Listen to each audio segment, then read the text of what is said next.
साहित्यरत्न लोकशाहीर अण्णाभाऊ साठे यांना विनम्र अभिवादन करत असताना माझ्यासारख्या कार्यकर्त्याला असं वाटतं की त्या काळी अण्णाभाऊ शोषित वंचित दीन दलित समाजाच्या विरुद्ध होणाऱ्या अन्यायाविरुद्ध लढले।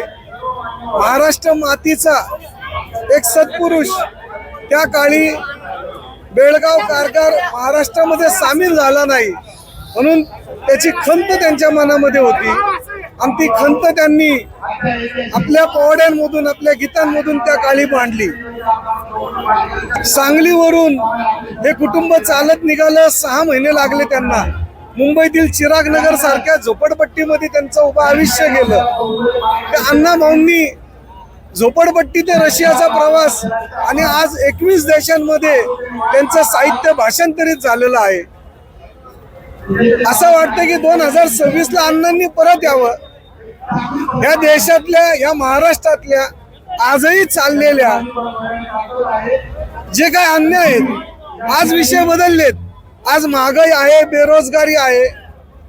आताच एक देशभर जो गाजलेला पेपर लीकचा जो प्रश्न आहे, सर्वसामान्य कुटुंबातील विद्यार्थी कष्ट करून वर्षानुवर्ष स्वतःला टॉपर करण्यासाठी प्रयत्न करतात।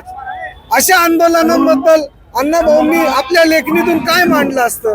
आज महाराष्ट्रातील देशातील अनेक प्रश्नांवरती ज्या वेळेला आपण दरवर्षी विविध महामानवांना विनम्र अभिवादन करतो त्यावेळेस माझ्यासारख्याला असं वाटतं, ज्या वेळेला लोकशाहीचा गळा घोटला जातो त्यावेळेला असं वाटतं की आज बाबासाहेब आमच्यामध्ये पाहिजे होते।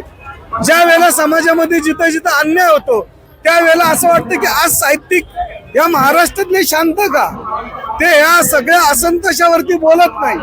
मग अशा परिस्थितीमध्ये अण्णाभाऊंसारखा साहित्यिक आज खरंच गरजेचा आहे।